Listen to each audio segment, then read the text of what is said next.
Hello, everyone, and welcome to Off the Record with Judah and Kirk. Today, we're going to be digging in to Batman by Matt Fraction, the first volume, which is the first 6 issues that have been released. And this is a current run. This is a current run. So, this is really exciting. Everything in here is written by Matt Fraction. All of the art in here is done by Jorge Jimenez, who, on our last video, we credited greatly because he did a fantastic job with the main story of Superman Spider-Man. Yeah, which if you haven't seen that video, you guys absolutely should go watch that. And if you haven't picked up the comic, you gotta go do that need to. It is so good. But yeah, this is the creative team behind this work. This is an interesting new era for Batman that's taking a little bit of a different tone than like the last 2 Batman launches runs, whether it's Scott Snyder's or Tom King's, have been a lot darker.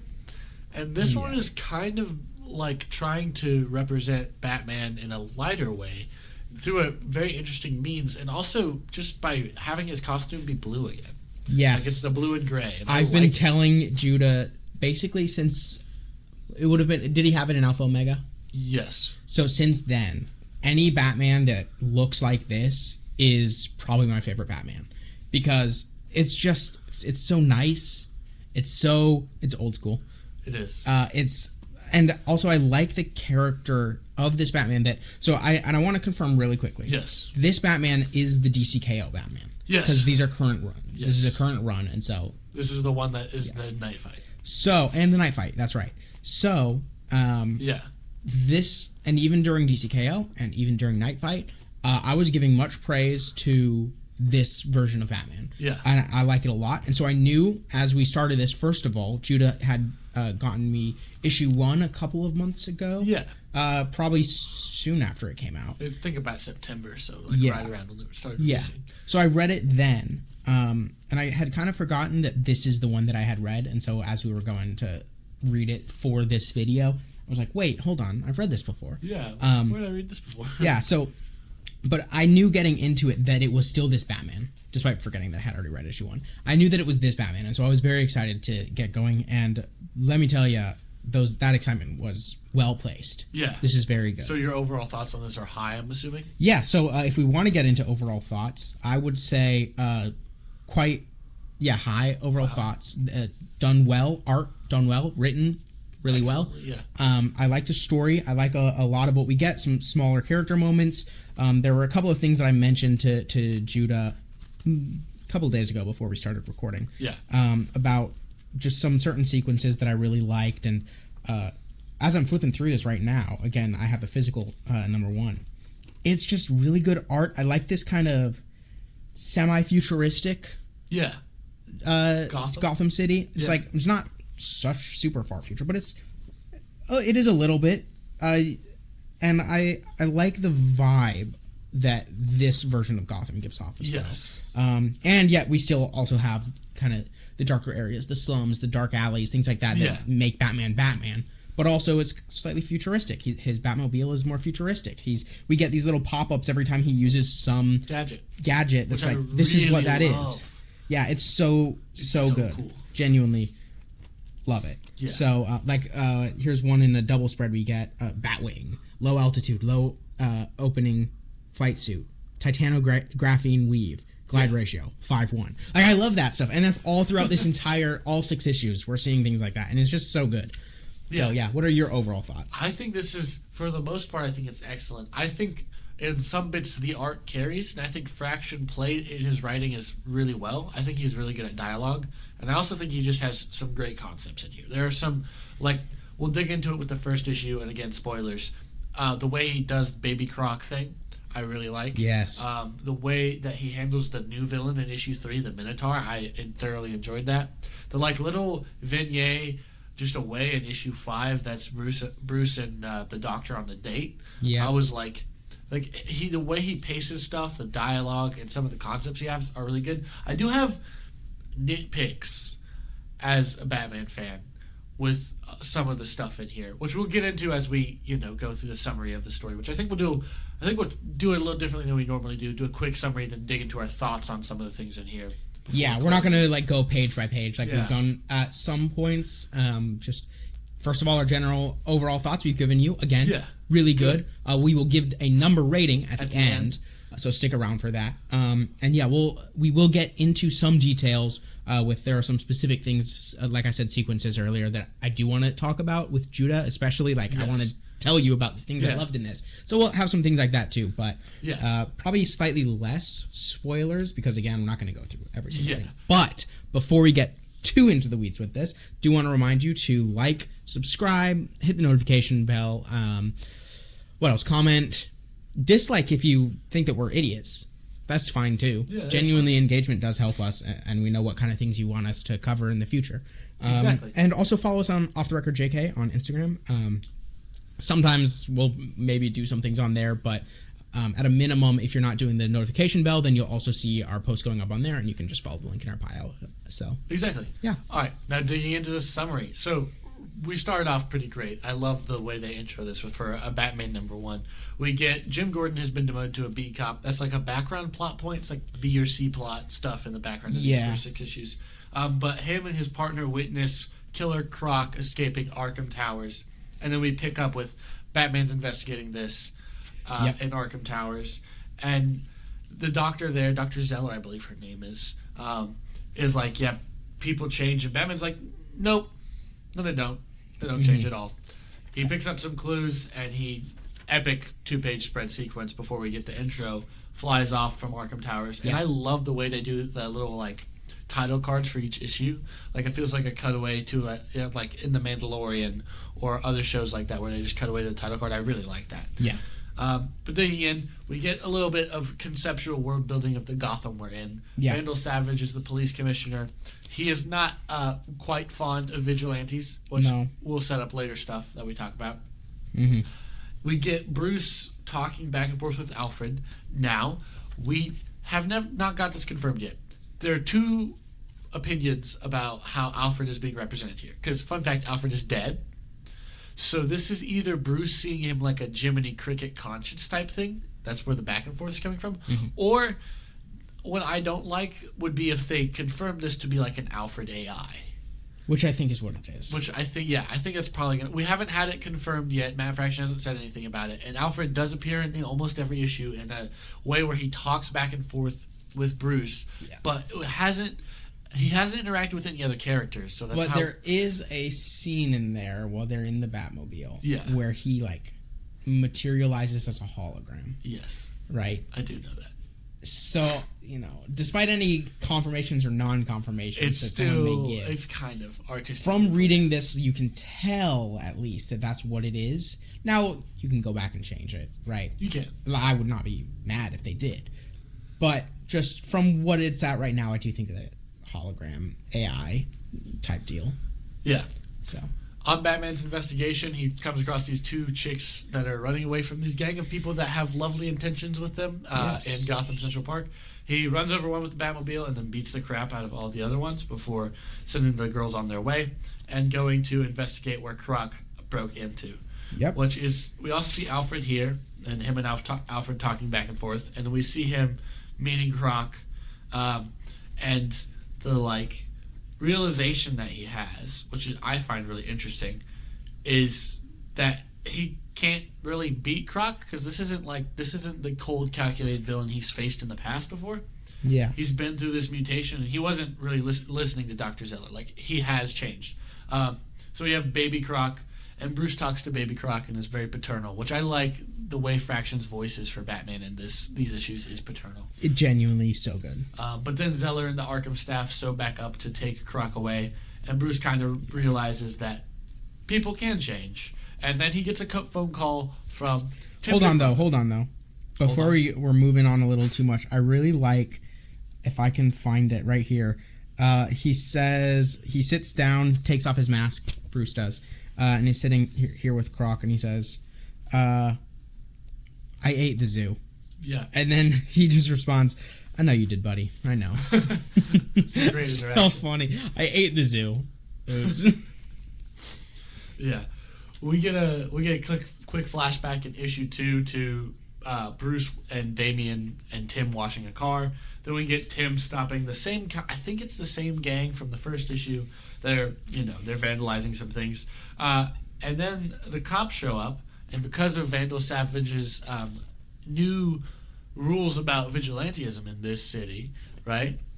Yeah, there's new rules about vigilantism in this city. Robin helps them apprehend the criminals, but then they try to take Robin in, and one of the cops shoots Robin. Where have I seen this before? Oh, wait, the arrow. Oh, yeah. I'm realizing how much of the arrow is actually just Batman. Yeah, and we get more flashbacks in here, and then we get Robin in the back of the car with the gang, and then Batman basically has to go and break them out. Yeah. Which is dope. Not that Robin needs all that much help. No, not that he needs because, that much help. So they're specifically, the cops are specifically trying to agitate everybody in the back by like taking turns really hard and all that stuff, and really trying to get all these other bad guys to beat up Robin. But then we see throughout this whole thing, Robin is just slowly knocking out every single one of them. Eventually he gets out of his cuffs and all that, and then that's when Batman shows up and just like, yeah, I already took care of everyone though. Yeah, it's pretty great. There's these two cops that are debating when Batman shows up. Like, well, what are you going to do? And then they shoot each other. Batman gets in the way. One gets knocked down. He shoots Batman in the back of the head. Yeah. With a shotgun. Yeah. Which bro takes like a champ. He really does. He really does tank that. Before we kind of get the resolution, the good cop in this situation is bleeding out. Bruce is kind of out of it, seeing as he just got shot in the back of the head. Fair. And, little disoriented. Yeah. And one of our flashbacks that we've had throughout this issue have been showing like Tim driving a manual car. Yeah, right? learning to drive. And so that's paid because off he here. wants to learn to drive the Batmobile. Exactly. And that's paid off here with him driving the Batmobile and taking Bruce home. Then we get Vandal Savage arriving at the crime scene, and Batman and Robin being declared criminal combatants and enemies of the GCPD at the end of the issue. Yeah. Which brings us right into issue 3. Yeah, so issue 3, let me get to the start here. Now we are actually not looking at physical copies, we're on the iPad. It's true. But this is when we get what kind of becomes what you were talking about with like a C or a D plot, something like that. Yeah. Not the A plot certainly, but not even really the B plot, where there's this kid that's working on a class project of some kind of journalistic in nature, I suppose. Yeah. And he happens to be recording when all the stuff from the previous issue goes down. And as part of that, he just kept recording, and he saw Vandal Savage, police commissioner, plant evidence on the body of the dead officer. Yes. So that he can, false flag and say, okay, we're going to take down these vigilantes now. Which, I guess, to get public sentiment on your side, sure, but like legally speaking, you can just go after vigilantes. You don't need to plant evidence. You don't. But does go to show that Vandal Savage will do anything to get his way as fast as possible. Yes. And so that starts up that plot of we'll see where that goes eventually, but he's trying to find people to believe him. Essentially, this kid is.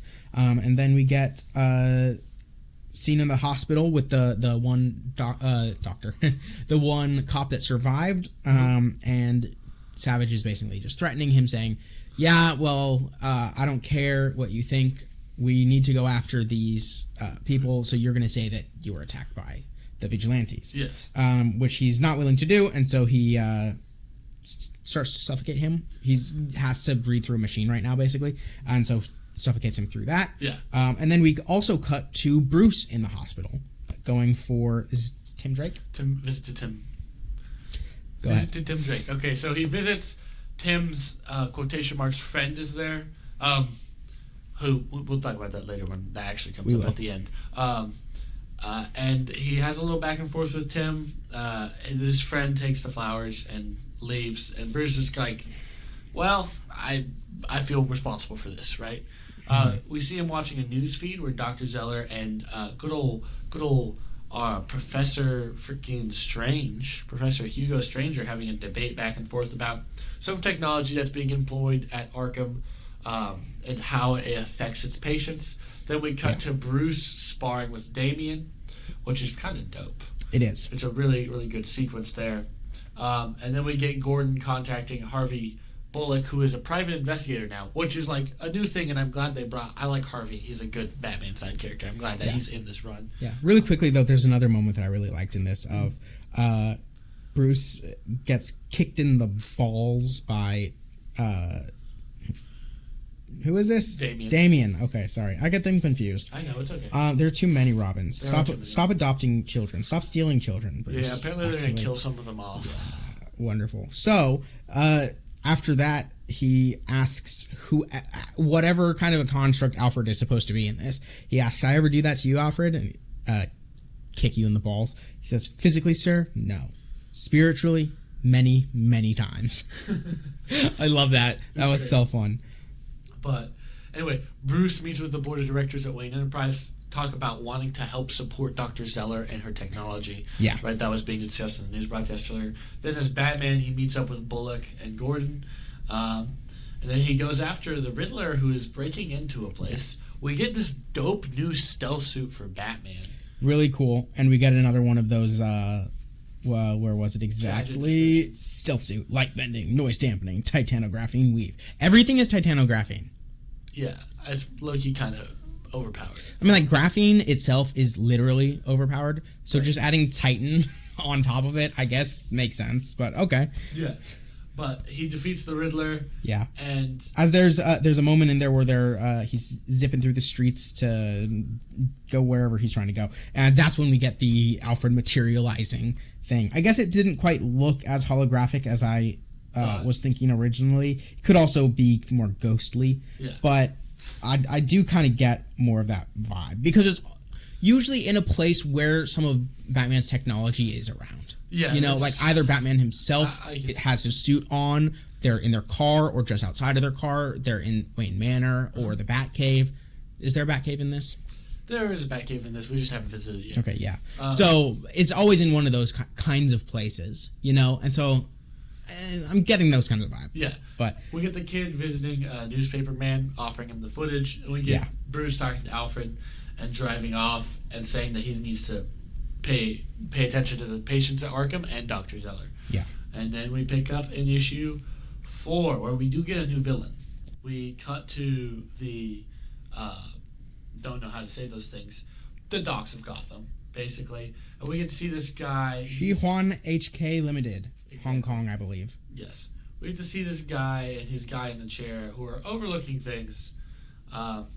And we get nods to a bunch of other minor/major Batman villains that are crime lords running in Gotham. Yeah. Penguin being the most notable one. Yeah. Of these. And this dude is this guy's trying to make a name for himself.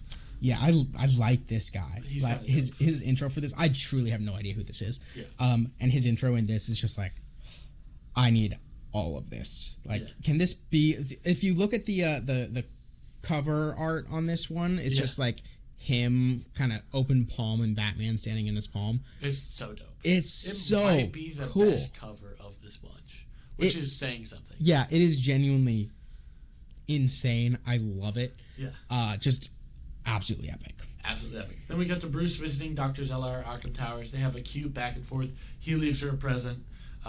They're kind of romantic, definitely. Yeah. At least I read that into it a lot. I mean, they go on a date next issue, so. Yeah, I don't know that it necessarily started quite here, but Bruce is definitely a very flirtatious man, and she is definitely falling for the billionaire, so, you know, but we'll get more into that. Yes, we will. We get the kid and the newspaper man talking, and he's trying to, get his story across. And he wants to somehow make the people of Gotham know that, the evidence was planted, but obviously in this version of Gotham that we're at right now, in this place in Gotham, everything's kind of corrupt, and so nobody is trying to put this story out. Yeah, and then we cut to Anarchy and his little apartment, and Batman coming after Anarchy, and taking him out. I don't know why he goes after Anarchy here. This is Anarchy? This is Anarchy, yes. Yeah, so I think this is just supposed to be kind of one of those scenes of, like, main hero is trying to find some information and just has to go beat up a bunch of bad guys to find the information. Except here, I think they just kind of don't show all the rest of the guys getting beat up. They just go directly to the one that has the information, right? So I think in the background, it's supposed to be implied that Batman's gone and beat up a bunch of bad guys to eventually find his way here where he's going to get this information that he's about to get. And then we cut to this big meeting with Vandal Savage, all of these crime lords, and our new guy, the Minotaur. Yeah. Who is basically like, guess what? You ever play Monopoly? Yeah. You know how there's somebody who's the bank? That's him. Yeah. Which I really like. I like villain behind the strings, pulling the strings things. I don't know why I like it. I like it. And I just love the when he's talking about like, oh, you know, if we're not necessarily we all sing Kumbaya and we rule the world together, but you know, we're all going to have our businesses that we're trying to run. We're all going to still be evil, but we're not going to hinder each other. So, you know, whatever you're going to do essentially has to go through me so I can make sure everybody's plans line up to eventually us all taking over the world. He says, like, first we take Gotham, then we take the world, or something like that, you know. And I think that that's really cool. Yes. And obviously money would be the way to do that. If you can get a handle on 7 gangs who run Gotham City and you bring them all into one organization through their money, it's probably going to work. Yeah. Now, unless Batman's wrong. Yeah, unless Batman gets in the way, which may happen. The next issue is really simple. Batman and Dr. Zeller go on a date. Ninjas chase them. Yeah. We get the I did love this issue. This is probably my favorite. So excellent. It's excellently done. We get the first appearance of, this was weird. Originally, her name was supposed to be Lady Deathman, as a, you know, the classic Batman villain, Lord Deathman. There's a lot of stuff we can go on off of that. But people thought that was too weird and controversial of a name and having to do with political stuff going on and sexual identity and ideology stuff. So they changed her name to Andra or something, which doesn't hit as hard. I genuinely could have sworn I saw Lady Deathman written out in here. Yeah, it probably was. But they changed her name editorially because controversial. Interesting. And so, yeah, they run away from the ninjas and this new villain that was supposed to be Lady Deathman. And they climb this roof. Robin shows up, electrocutes her, and is an idiot. And calls... Like, rookie mistake. Rookie mistake. Robin calls Bruce, who is not in Batman Regalia, father, in front of Dr. Zeller. Yeah. Which is just garbage. Yeah. Genuinely horrible mistake.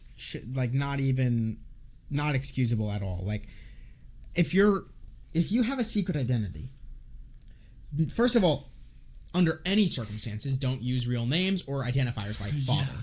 First of all.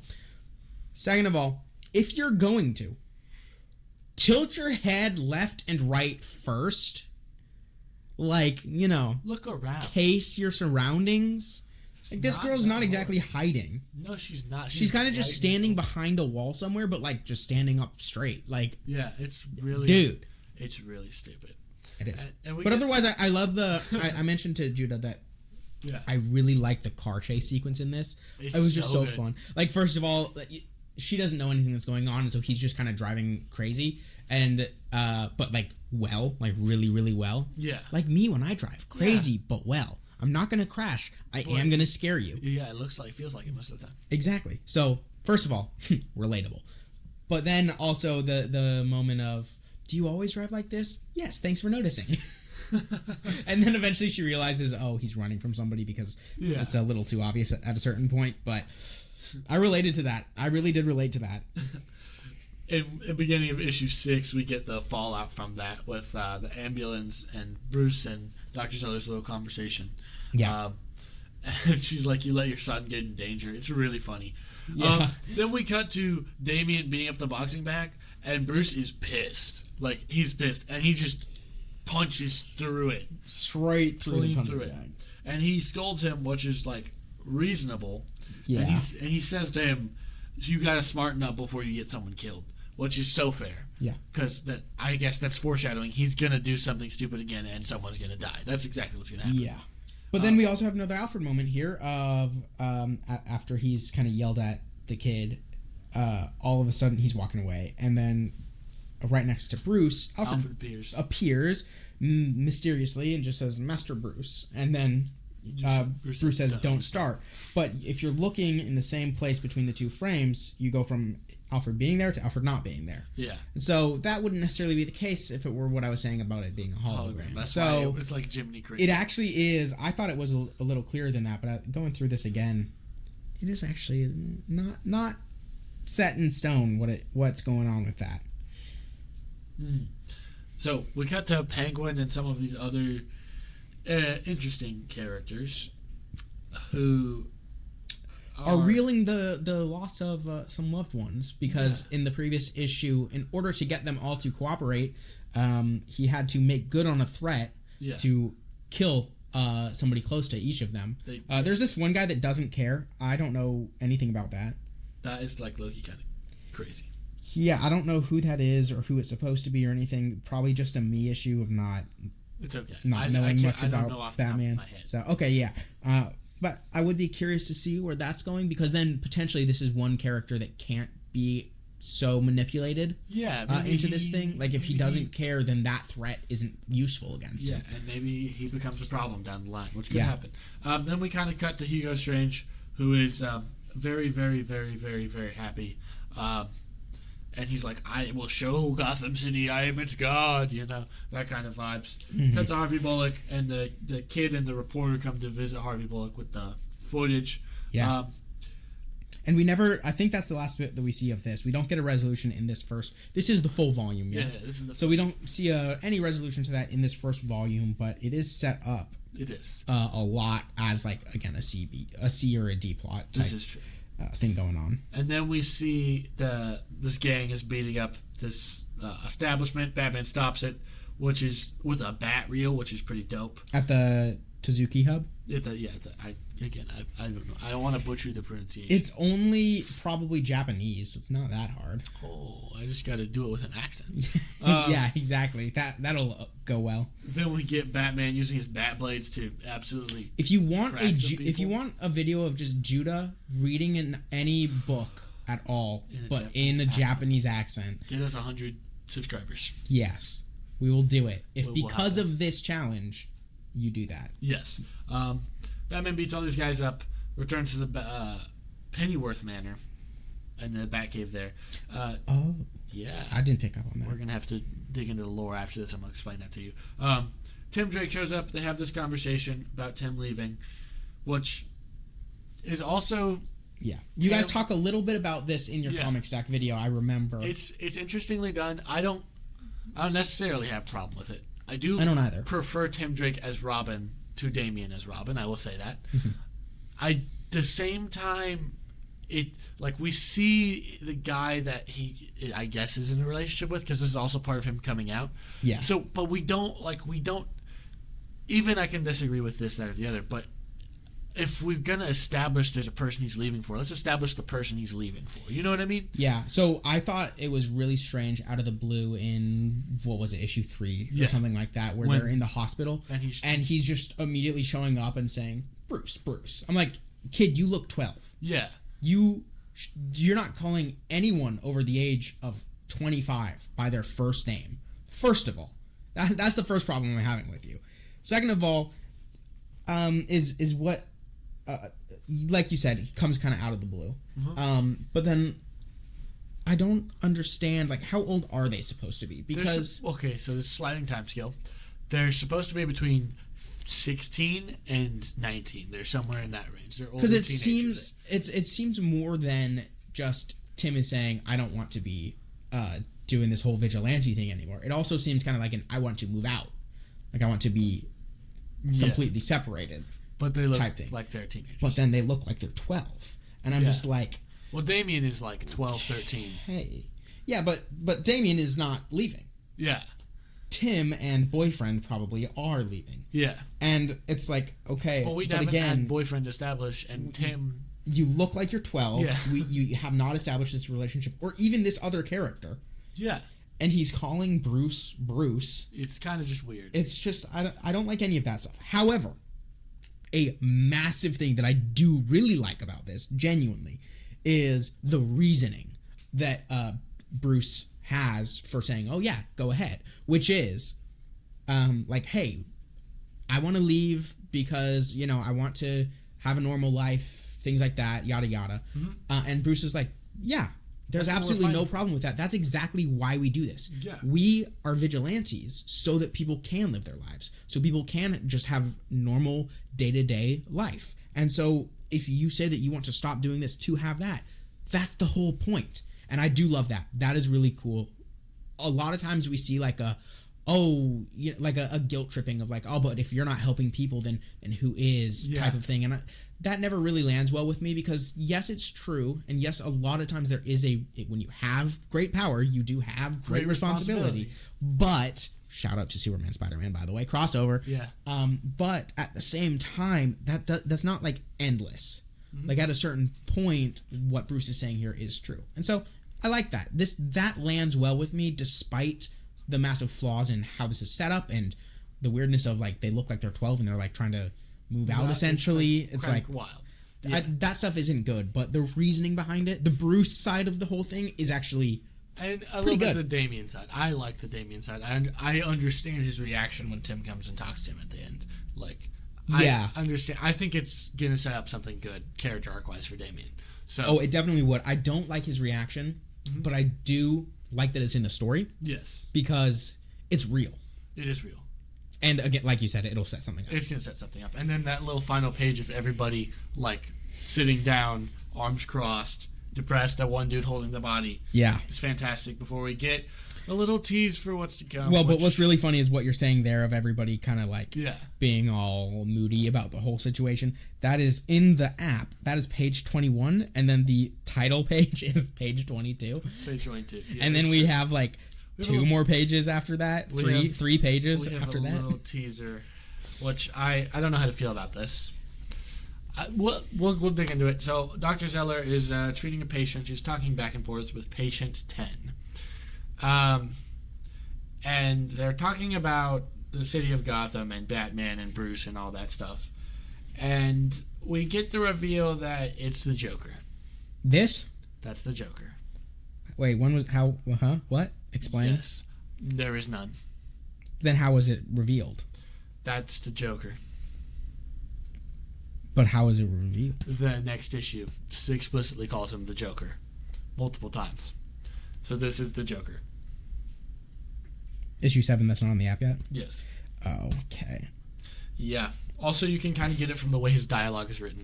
You can kind of get it from how he looks and the way he I did catch some of that crazy. I did catch some of that crazy. I did catch that he's my very best friend thing. Yeah. I guess now that you've revealed that to me, it makes sense with the whole like we're trying to like fix your brain stuff that's been going on this whole time. Yeah.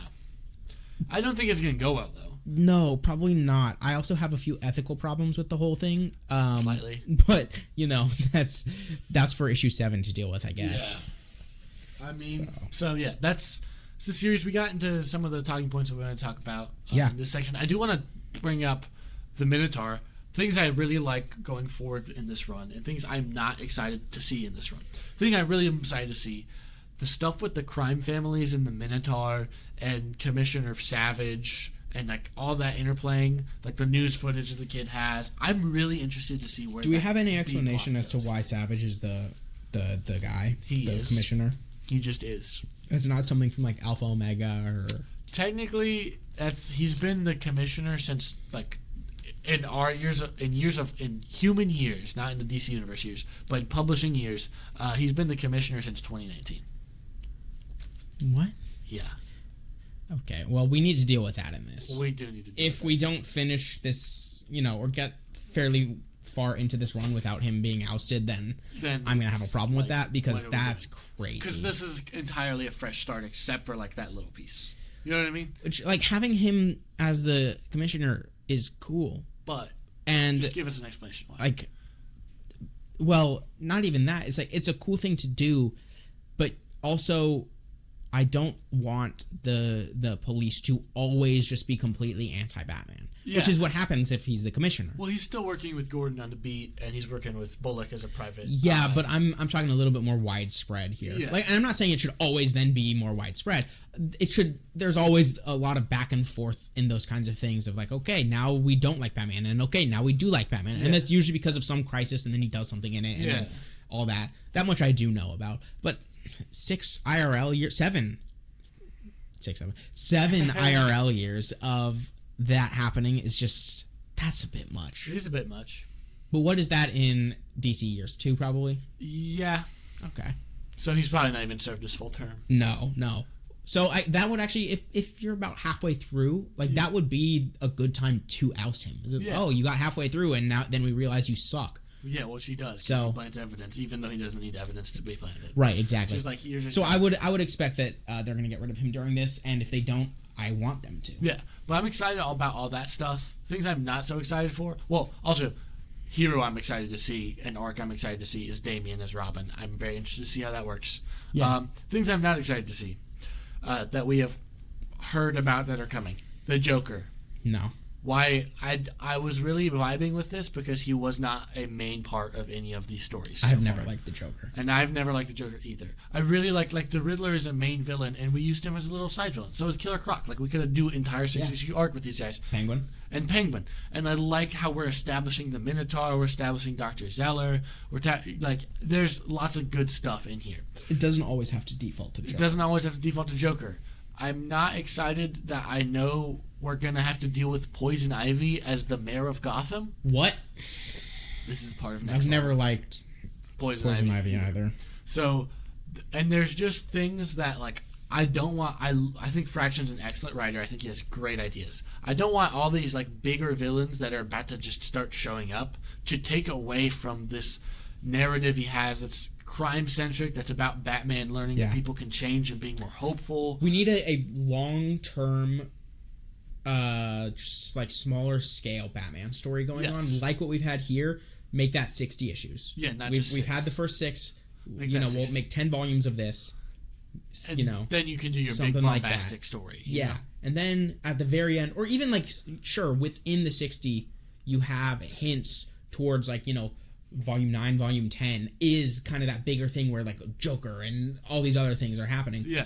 But all throughout, it has been a very long time of just leading up to it with these smaller characters and these, Batman dealing with just, it's these group of gangs that are working together, and the Minotaur and the Penguin and the Question, more smaller scale type things going on.